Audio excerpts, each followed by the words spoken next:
देशांतर रेखाओं का मूल्य बताने के लिए ये पूर्व गोलार्ध और यहाँ पे पश्चिमी गोलार्ध।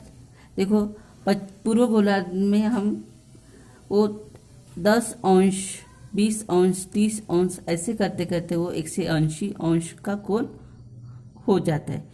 उसी तरह से 0 अंश 10 अंश 20 अंश पश्चिम गोलार्ध 30 अंश पश्चिम ऐसे हम वो बताते हैं। उसके बाद में देखो अक्षांश रेखा किसे कहते हैं। अक्षांश रेखा कैसे? अक्षांश रेखा ये जो अपनी पृथ्वी है, पृथ्वी पर अक्षांश रेखा ये पूरी गोल यहाँ पे दिखाई देंगी और वो छोटी छोटी रेखाओं में हमें वो गोल उसका दिखाई देगा। अक्षांश रेखा ये आड़ी दिखाते हैं और देशांतर रेखा कैसे दिखाते हैं? खड़ी रेखा। ये बराबर ध्यान में रखना। और अक्षांश रेखा के दोनों अक्षांश रेखा के बीच का अंतर कैसे रहता है? समान रहता है। विषुवत रेखा से कुछ जाते जाते उत्तरी ध्रुव पर जब जाते हैं तब उसका अंतर कम कम होते जाता है। यहाँ पे वो अक्षांश रेखा कैसी रहेंगी? बड़ी रहेंगी।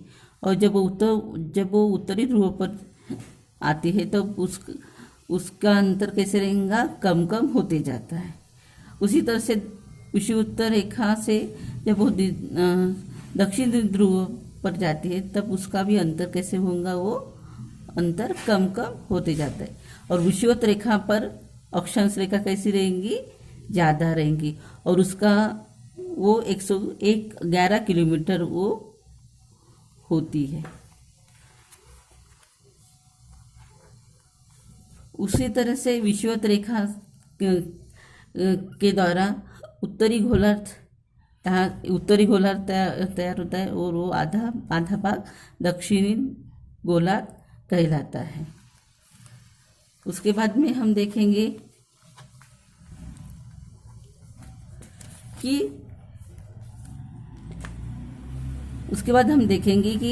अक्षांश रेखा और रेखांश का मूल्य अंश, मिनट और सेकंड में बताया जाता है। जैसे यहाँ पे चिन्ह में हम अंश कैसे लिखते हैं? इस तरह से। मिनट ऐसे लिखते हैं और सेकंड इस तरह से लिखते हैं। जैसे उदाहरण के तौर पर 1 अंश बराबर 60 मिनट में उसका उस मिनट हिस्से होते हैं। 1 सेकंड 60 सेकंड के हिस्से होते हैं, यानी 1 मिनट 60 सेकंड का होता है और सेकंड इस तरह से लिखा जाता है।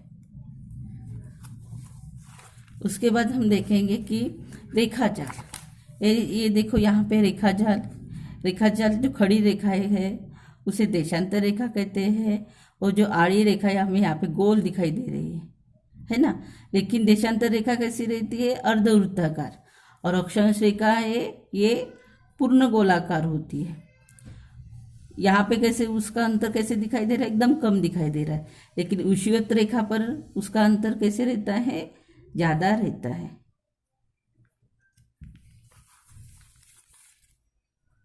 ये देखो यहाँ पे मैंने एक और आकृति निकाल के बताई है कि उत्तरी ध्रुव और दक्षिणी ध्रुव, इसमें देशांतर रेखा है ये यहाँ पे दिखाई दे। देशांतर रेखा के दोनों इसमें बीच का अंतर समान होता है और उसी तरह से देशांतर रेखाएं भी 180 मिला के 360 देशांतर रेखाएं बनाई जा सकती है। उसी तरह से अक्षांश रेखा ये रेखाओं का अंतर भी समान होता है। लेकिन जैसे जैसे वो विषुवत रेखा से होते होते वो दक्षिण ध्रुव तक जब आती है तब उसका अंतर कैसे होता है? कम कम होते जाता है। और उसी तरह से देशांतर रेखा का भी अंतर यहाँ पे आपको वो 0 अंश में मिलती हुई आपको दिखाई देंगी। इतना समझ में आया बच्चों? इसके बाद में रेखाजाल का उपयोग क्या है?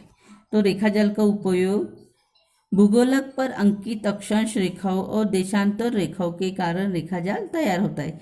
यह भी आपको मैंने समझाया। फिर रेखाजाल का उपयोग किसके लिए होता है? तो पृथ्वी पर स्थान निर्धारित करने के लिए रेखाजाल का इस्तेमाल किया जाता है।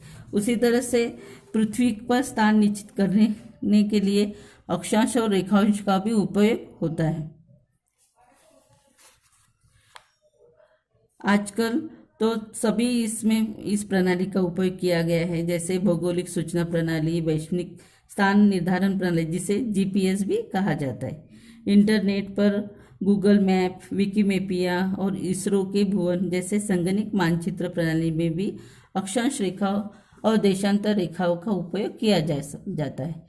दैनिक उपयोगी वस्तुएं, मोबाइल और मोटर कारों में भी इस तकनीक का उपयोग किया जाता है। यहाँ पे देखो जीपीएस उपकरण का यहाँ पे चित्र दिया गया है। ये जैसे मोटर गाड़ी, अब हमें कहीं जाना रहा, अब हमें दिशा नहीं पता, तो हम इस जीपीएस का उपयोग वहाँ पे करते हैं। इसके बाद में आप प्रश्नोत्तर देखेंगे। इसमें आपको मैंने फोटो भेजी हूँ, उसमें आपको ये प्रश्नों के उत्तर दिए गए हैं, वो आप कॉपी में उतार लेना। इसमें भी आपको थोड़ा सा ये आकृति का बता देती। रेखा जाल पहचानो। इसमें देखो यहाँ पे 4 पृथ्वी या निकाली है, लेकिन इसमें सबसे पहले ये देशांतर रेखा है और अक्षांश रेखा जहाँ पे बराबर दिया गया है। उत्तर और दक्षिण दिशा यहाँ पे दी गई है, उत्तर ध्रुव और दक्षिण ध्रुव, ये आकृति बराबर है। और बाकी की आकृति कैसी है? गलत है। यहाँ पे चौकोन दिया गया है, यहाँ पे उल्टी आकृति दी है, यहाँ पे भी उल्टी आकृति यहाँ पे निकाली गई है। ठीक है बच्चों, तो ये आप स्वाध्याय अपनी कॉपी में अच्छी तरह से लिखना है। ठीक है।